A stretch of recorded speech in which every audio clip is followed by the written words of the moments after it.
So welcome everyone to today's social system mapping deep dive session for April 16th, 2022. Hang on, I've got crap in my way. Okay. Your hosts today, as usual, are me, Christine Capra, co-founder of sumApp and Greater Than the Sum, and Kara Martner, my partner in all kinds of things. I won't say exactly crimes because we're not criminals, but it sometimes it feels like that.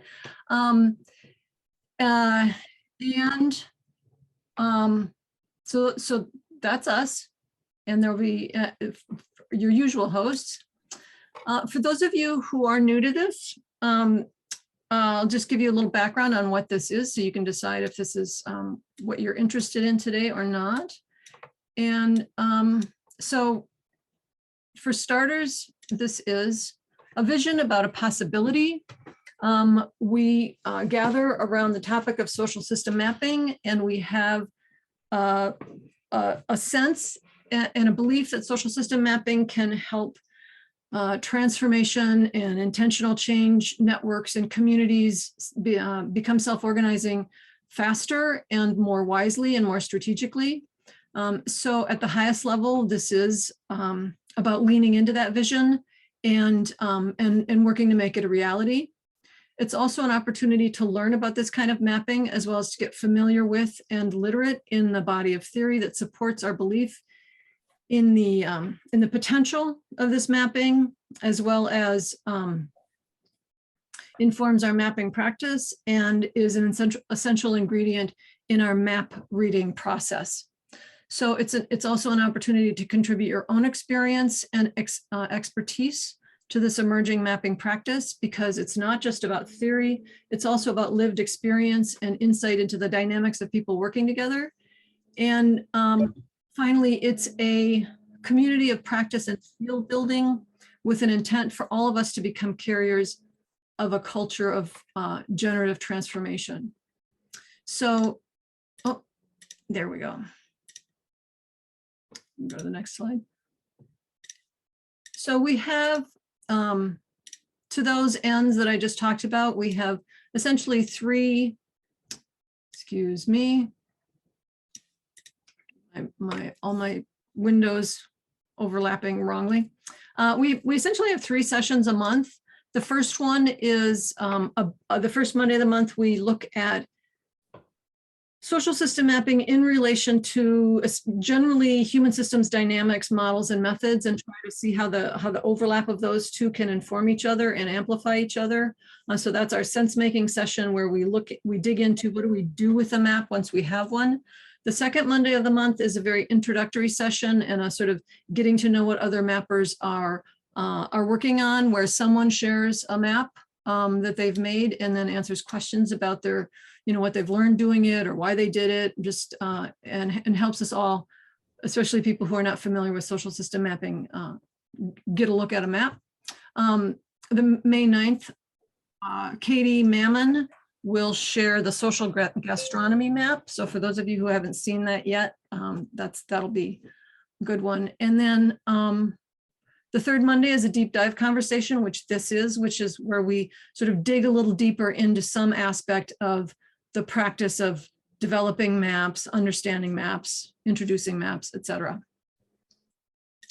So, and today our session is focused on mapping the question of roles in community. So how do we think about roles in community in general, and our community in particular? Our co-facilitator today is going to be Mary Roscoe, director of the Children in Nature Collaborative. Mary has been working with me and a few other people pretty intensively for a while on thinking about the process of updating our community of practice social system map. I'll say a little bit more about that in a minute. So for today's agenda, we're going to do welcome and introductions. Then Mary and I will both help set up the discussion that we want to have, why we're having this discussion, and then we'll have a discussion about roles using Miro and stickies. And for those of you who are new to this group, the formal session is always designed to go for an hour. So we go to the top of the next hour.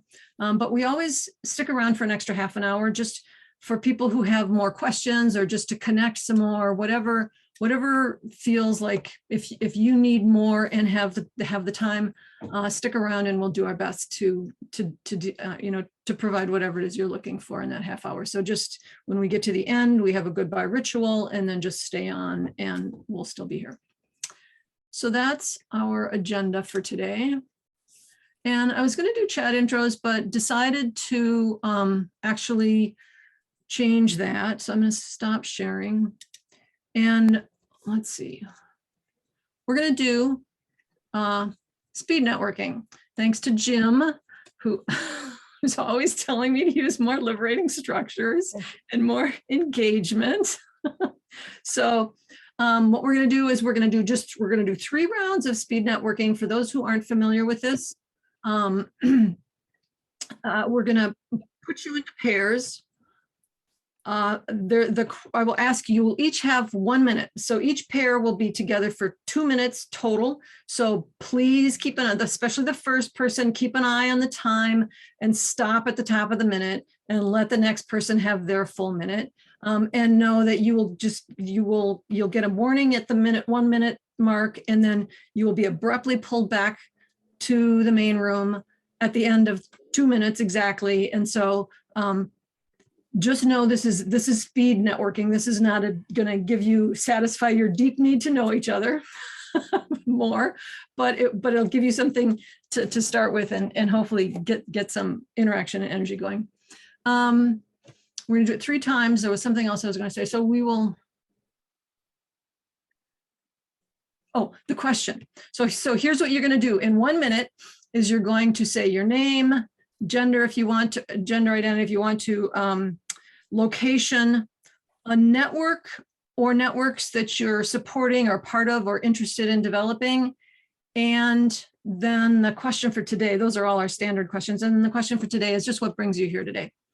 And these are, they're, I think that's it. Kara, are you ready to do the first round? I am ready. We did lose one person that would have made perfect pairs. So perhaps if you want to join a room or we make a group of 3. No, because that'll mess up. Yeah. Just maybe keep Mary with me. Mary, are you okay with staying if there's only?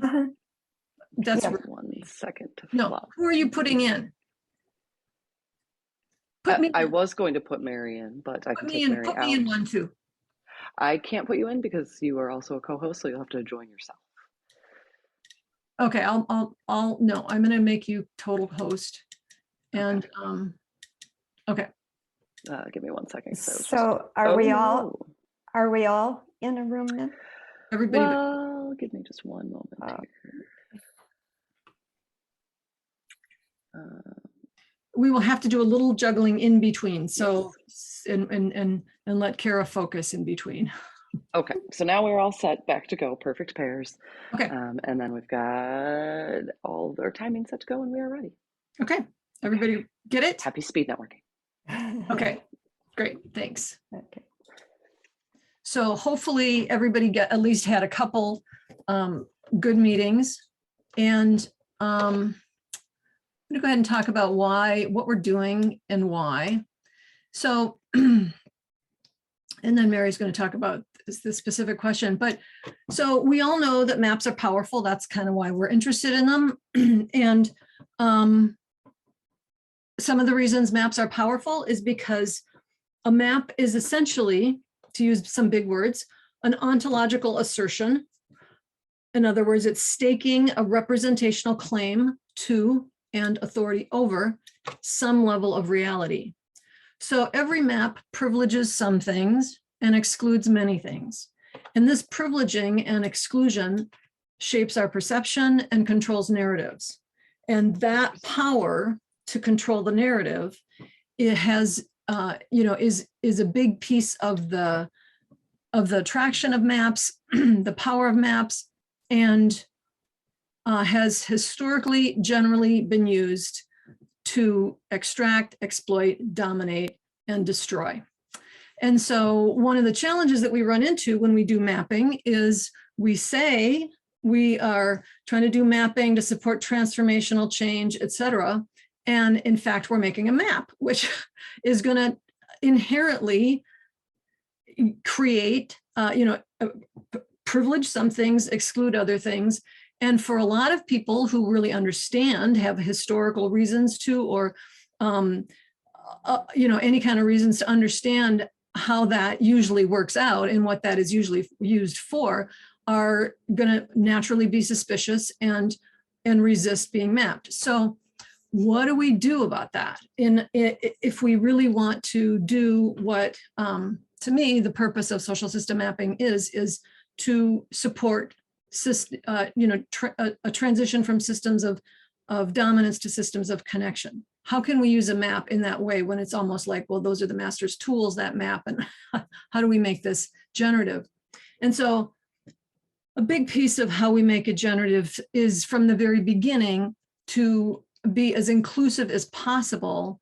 There's like a tension between meeting people where they are, where they're at, and starting with the energy that you can start with, and not going, pushing too hard to make it too big a deal for too many people, but finding the people who are interested and doing your best to make that representative, and really exploring what is the version of reality that we need to map? What reality, what facts, if we included them, would help us become more connected in generative ways, and what facts just really aren't super relevant in this context, and focus on the ones that are generative, not on the ones that somebody else told you should be in a system, in a map, or the usual categories of information.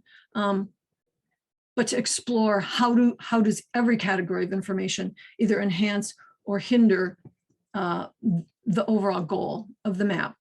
So we start there and we do our best. And sometimes doing our best means for instance, in our community practice map, I started it pretty much by myself after having spent a few years working on this community and talking with people. So I had a sense of it, but I knew that I was doing a top-down thing, which was making some decisions about how reality could be represented in our context.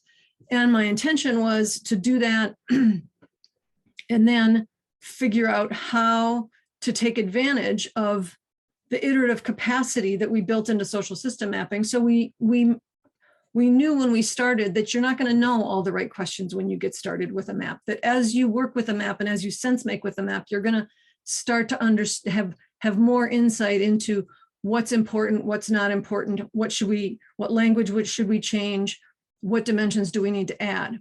And so, so we have a map in our community practice, and we're at the point where we've been sort of for the last several months, there's a handful of us who include Mary Roscoe and Jim, who are with us today, also Ben Roberts and Joe Mann, have been thinking about how do we get information from the whole community about things we should be adding to our map. How do we make it possible for people to share their ideas and their insights and what's coming to them, and as well, and gather those and then create a process of sort of sorting and filtering them to figure out which ones are just sort of easy, low-hanging fruit, like let's put our Slack handles in the map. That's not a big deal. That's probably not super controversial. That's probably not going to be a dominator, give it any dominator leverage anywhere. But then also not treat this whole update the map process as an administrative task. Like at first we were working on it and we discovered that we were sort of trying to whip through these questions, just sort of like get them done with and just do this update like it was a task. And I realized in the middle of that some of these questions can be really deep, and some of these questions actually are wonderful opportunities for dialogue about the community itself, about how we are in community, about what matters. And so rather than, the three of us or the four of us sort of try to get a whole lot of people to look at everything in the survey. And rather than, so we had, rather than make this a big thing, which we know in most contexts, we're not going to get 20 people to say, oh, I want to show up for, 5 big, long discussions about 20 questions. That's just not reasonable. And we didn't want to have, at one point we had someone say, I don't think this makes sense for us to try to get to consensus on all of these questions. It's like, no, that's not what we're trying to get at either. But how to use this as an opportunity for dialogue where it's valid, where that's a useful thing. So we came up with a process of sort of sorting the questions based on, how ready are they? How fully fledged is the thinking so that we actually have something to grapple with? How simple and probably non-controversial there are? And then which ones really could be worthy of a discussion with a group? And so we got to that point and we got our first one and we said, how are we going to have this discussion? And we said, let's do it in the next deep dive. So that's where we're at. This is sort of our first test of this theory that some questions could actually be valuable explorations in a collective context. And so partly we're testing a theory of how to do this, flipping the map power over thing to being a map power sharing thing, as well as leveraging the opportunity that gets presented by new questions for deeper dialogue. So we're testing that theory, and we do actually want to come away with some really rich feedback into actual roles so that we can put these roles into our map. So I'm going to hand it over to Mary to explain how we got to this question and why we thought it was worth talking about. You're muted, Mary. There we go. I've been delving into the map intermittently, and I'd say about every 4 months, I just start looking at profiles like for a couple hours, and I'm always energized by doing that. But I just have been interested in finding more ways to, rather than spending a couple hours, to know more about the people on the map. And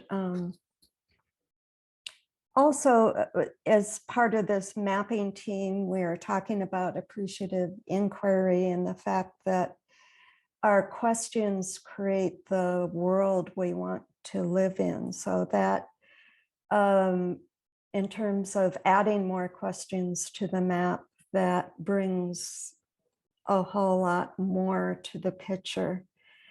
I was interested in this question of what are people's informal roles, and just a little context around that is I have been working with June Hawley for many years as part of a regional and national and international movement to connect children with nature.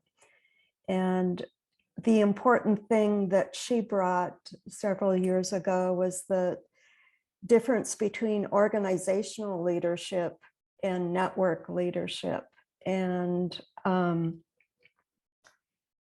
where it isn't leadership in the sense of an authority, but everyone is a leader. And so she had 4 roles: connector, coordinator, facilitator, guardian. And that sort of gave a picture of what a healthy network would look like. And then just there are so many more roles if we think of leadership as an ecosystem. And I think because I've been involved with the Children in Nature movement, I'm just more interested in the intersection of nature and leadership. So that sense of ecosystem sort of appeals to me. So Christine, about 6 months ago, brought an article by Deepa Ayers, and she has an ecosystem of roles, of 12 roles, and I'll just read them quickly. We'll be looking at them in a few minutes. Healers, artists, storytellers, bridge builders, frontline responders, caregivers, disruptors, visionaries, and builders. So I was wondering, some of those seem to fit our community of practice, but I am interested in what sort of informal roles you play and how that fits in with what we might want to create or have as roles related to this question. So I'm excited to, we've just explored this informally within our community of practice in some sessions. So for myself, I realize that one of my roles is as a witness. I tend to be either big picture, or I can be like an aunt and just be working on supportive type of things. So I'm really excited and interested in sort of each one of you opening up to all the different kinds of roles, and it's sort of bringing more wholeness around who we are in terms of our knowledge and experience and gifts and passion. So I think that's enough context, Christine. If Great, thanks. perhaps. Yeah, thanks. That's great, Mary. I like a lot of the things you added. And yeah, go ahead, Carol. You can let Cindy in. We have one more person who's joining us. So just to look at some of the assumptions, first, I just want to see if everybody's sort of clear what we're here for. I mean, if you have any clarifying questions about the point of this exercise. Okay, and then, so another, welcome, Cindy. And Cindy, you'll just have to, yes, I know you can. Okay, so another sort of one of the things we started with when we were looking at this question of roles was, is this even like a question we should be asking? Is this like, what reality does, if we ask a question about what roles do you play in community, or in what informal roles, like how do you show up in community and how do you want to show up? If we ask that, what is the reality that we are highlighting or privileging or focusing on? And is that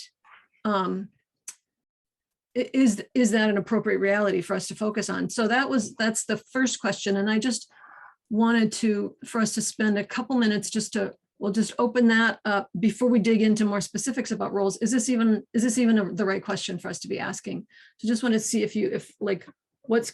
just open it up either in chat or in just for out loud. Just hear if anyone's got anything strongly coming up one way or the other about it. The question, Cindy, is defining roles, a question about roles for our community practice social system map by looking at the roles we all play. Yeah, luckily Jim texted me because I just got up, but this is exactly what I need to know by Friday. Because the stupid, the people that are trying to organize us want to know our roles, and an emergent role is something you can't really put on paper. It feels very controlling. So thank you, Jim, for texting me. does anybody feel differently? Like, go ahead, Emma.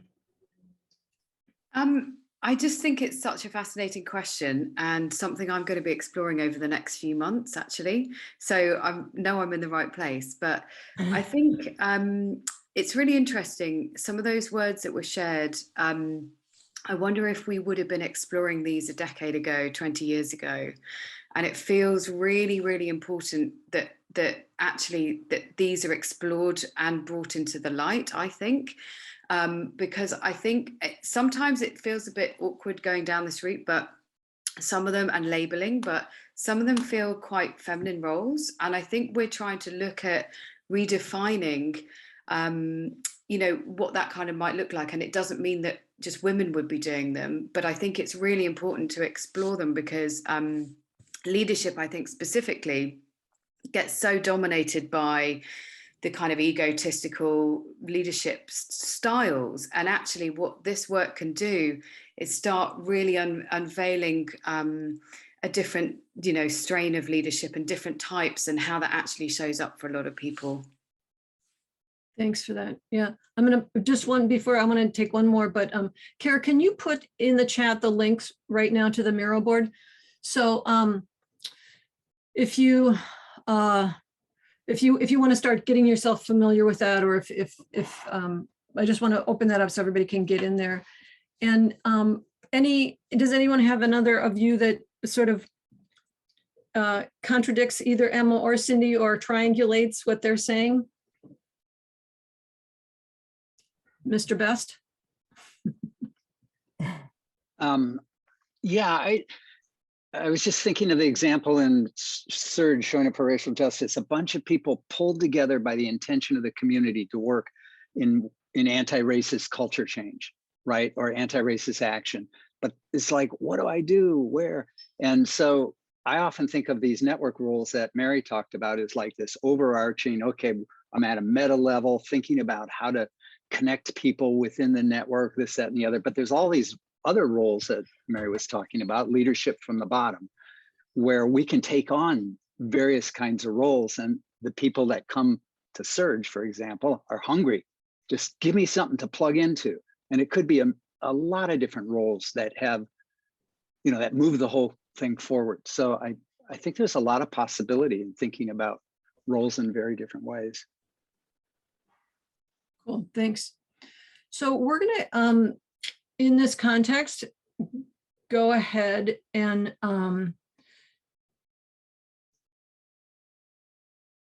Kristen, do you want to say something about gender and roles before we move on? I'm curious what you mean in your comment on that. Oh, I think it will come up, but I guess for me, I was thinking about what Emma said about some of these are feminine roles, and I guess I often feel like that people who weave networks well fill in a lot of the things that, you know, in other earlier cultures women would have done that work. It's like they do what needs to happen to make things work. And so yeah, I'd like to unpack that more, because it does feel like getting clear about like, oh, you don't want to do the setup and the cleanup because you don't think you have to? Well, who's going to do it? Yeah. Who's going to get the Post-its for the meeting? Oh, Yeah, I'm the I one feel who's that pushing the way. cart around. Like, there's a lot of that kind of stuff of, so I Yeah. like all of this around like trying to make the invisible more visible, and like my experience. But I also think some of it's like, which are the things that the assumptions are just that she'll do it, or versus like, oh, I choose to do it. And Yeah. so there's lots to unpack, and Cool. I think it'll all come up. Yeah, thanks. Okay, so what we're gonna do now is just make sure everybody's in the board that wants to be in the board. You don't have to be in the board if and Mercedes, I see your comment, and I want to like, let's hold on to that until we've gone through the next step and see if it emerges. Is that okay, Mercedes? Okay, thank you. So at the top of this little frame, we have June Holly's network weaving roles, and then we have Deepa Ayer's movement roles, and then we have sort of our tentative list. And as we're going through this list, this is where we started to, one of the places where we started to say, okay, I think we need to open this up to more people in the community. But so let's start with the first bigger space under the blue bar to the left, and just like, we'll just be quiet for a couple of minutes and let everyone think about those two questions at the top. What roles do you feel comfortable playing and why? It's actually 3 questions. What roles make you come alive and why? And then, are there roles that you feel are needed in intentional change networks that we don't have listed? So you'll be referencing those upper roles, but just put whatever comes to you down in Post-its in that space where the pink one and the green one are now. For those of you who don't know this about Miro, if you're in a Post-it and you want to create a new Post-it, just hit the tab key and it will reproduce it will duplicate it. It will give you a new empty tab key. So once you've got one there, you could just stick with it, and then we'll move them, we'll unpile them up if they've overlapped. So I'm going to be quiet for a couple minutes and just let us all fill in our Post-its. And feel free to do them off the board and then drag them on after we're done if it's feeling crowded and like there's too much movement going on around you.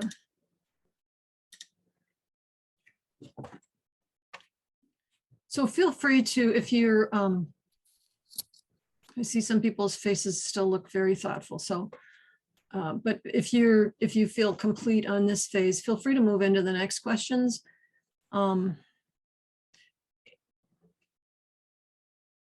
Or I was thinking maybe, since it's wonderful that we're getting lots of responses, if somebody is in a clustering mood and wants to try clustering and putting them into piles of similar concepts, that would help us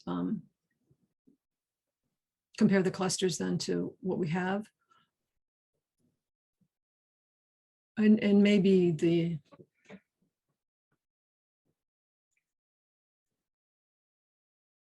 second 2 questions kind of are already contained in the first one set. Just in other words, do whatever feels like it suits your brain at the moment. And we'll all figure out how to pull that into something.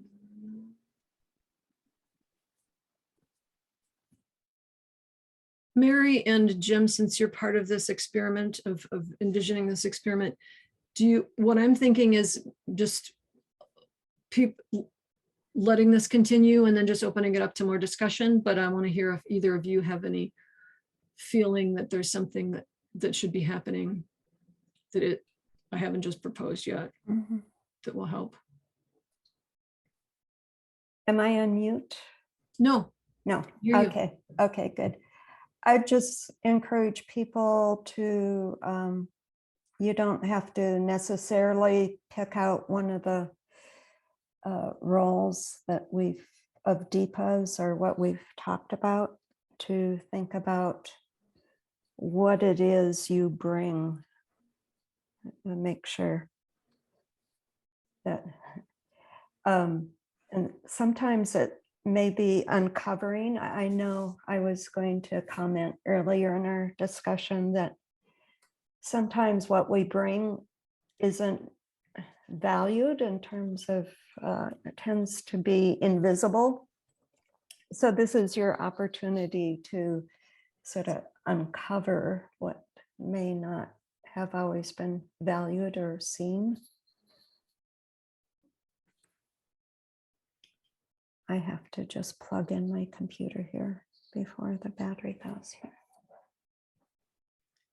Jim, is there anything you would like to add or request before we just open it up to discussion? No, I really liked what Mary just said, that, StrengthsFinder perspective says we bring unique things with passion and energy and so forth. And what is it that you bring? That's the way I heard what Mary said. That's good. You're making me think of more. When I think of me, I think, oh, the real things. I do all those things, but the real things. Okay, Christine, we're just giving you 3 stickies. Well, I can only maybe say three things in the, No, I'm Yeah. kidding. I'm joking.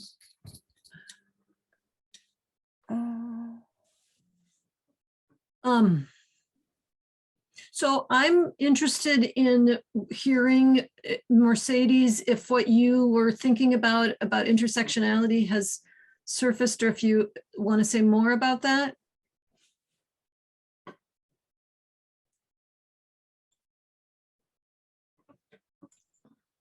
And don't feel obliged if you don't feel like talking, but it's an invitation. Thank you. Yeah, I was thinking that like in everything, things are not black and white or dual. So I think that the roles, when I think about myself, the roles I play depend on the context. Because in some contexts, I can be the innovator. In other contexts, I might be the person that maintains the network or maintains the group. In others, I might be the agitator, the one that brings visibility to the system. In other contexts, I might be the orchestrator, the one that facilitates alignment, that brings the big picture. So depends. So that is what I was thinking about the intersectionality. There are some places where I can show up fully. There are some places where I need to be very careful, and I choose to not show up fully. It's not about only gender, but it's about all the other identities. Yeah. Yeah, and one thing that I think we need to be really clear in the question is, in this community, what would bring you alive? So like in this community, what would energize you here, rather than, because like I have a lot of roles. I can do just about whatever is needed, and I often, if I care, I will.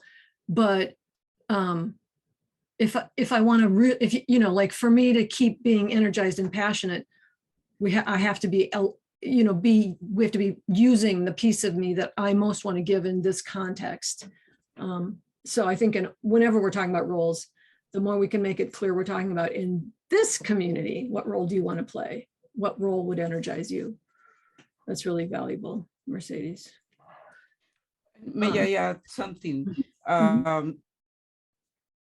Because I think that in this community or in any other community, it doesn't automatically turn on and off all those dynamics that we are in microcosmos of the overall society. So I would say that probably for me, part of building community is to be able to talk about those things, and then on maybe sometime to be able for everyone to show fully, if that makes sense. Yeah. Is anything coming up for other people? Or what's coming up for everyone, for others? Mercedes said exactly what I'm thinking. I look at the roles more as a garden, and different people, different things need companions at different times. Different people need fertilizer at other times. And so I don't know, somebody put at one of the pages, ecosystem doula. I thought that was a good thing. I really like to be the agitator at certain times. It's not always right to play that same role all the time, though. Yeah. I think really for me, I like to see the whole picture and see what's needed. That's the part of the joy that it's a puzzle for me. So that's what I like. Well, I would encourage people to put all of those things, because even within the context of our community of practice, just we go to a lot of different places, or we're working across a lot of different areas in terms of people in our community and what we're sort of co-creators. Sometimes I don't think we realize how creative this is. So yeah, I didn't put in cooking. That's one of those things I do for in-person things that doesn't quite seem appropriate here, but a lot of the things, Mercedes, that you listed, I would encourage you to put all of those.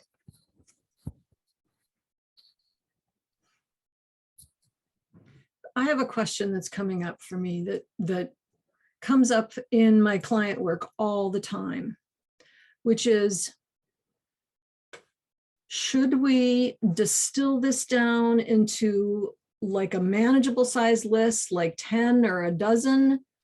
Or should we just put every what seems like distinct thing on? So there's always this tension between generalizing to the point of simplifying and making it a manageable amount versus leaving it wide open and potentially having some differences between scale, like some are very high level, some are very granular level, zooming in and zooming out, and them potentially not being at the same scale, but potentially getting deeper at so that's a question I have. Does anybody have any thoughts about that tension that comes up all the time? Yeah, for what purpose? Is that, Jim, your response to the question I'm just posing? Or? No, I just always come back to that. It's like, so what's the utility of defining the categories or keeping them loose? What are we trying to do? Yeah. Yeah, I had that same thought exactly. Like, it's great to have a lot of, subtlety in the definition of these roles, but they're so mobile. What is the purpose in the specific contents for naming them, and that one from system to system and probably moment to moment in the system, naming them is going to have a different purpose. And that's the iterativeness between that seems super critical. Yeah. I'm just going to make a comment and then we'll do our goodbye ritual, and then we'll, anybody who wants to stick around can stick around. One thing I'm hearing about this that is being driven home for me for this particular context, and I suspect this translates to other contexts. For me, the reason to know this better about our community practice is so that when we need something, we know who to reach out to, we know who to ask. So it's like, so there's that one piece. And then the other piece is so that we can just help people align more with their passion and their energy. And so the purpose is to instigate as much both agency and energy and passion and creativity as possible. So that's one thing I was just thinking about purpose-wise for this particular context.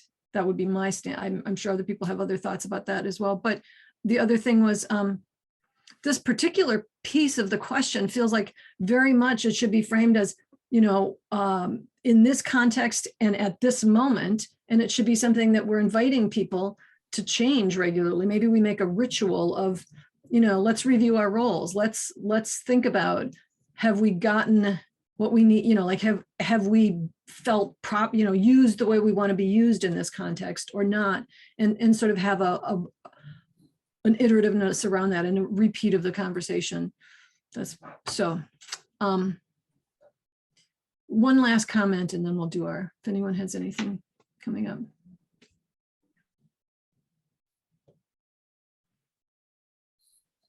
Kristen, I liked your comment about at this moment in time and what do I have to give? Yeah. Anyone?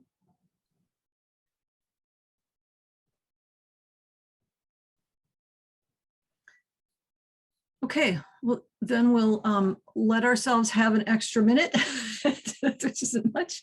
And Jim like that one too. So the goodbye ritual for those of you who are new is I will count down to 3. We'll all unmute. Then I will count down to 3, and then we will all give each other our blessings for the day and send each other off, feeling appreciated, and then all at once. So we'll just all do this at once. And then everybody who needs to jump off now, just go ahead and jump off as soon as you're ready. And those of you who want to stick around for more conversation, just wait until that's done, and then we'll see who's left, and then we'll see what conversation we have. Okay, so if you're going to do the goodbye ritual, let's go ahead and have everybody unmute.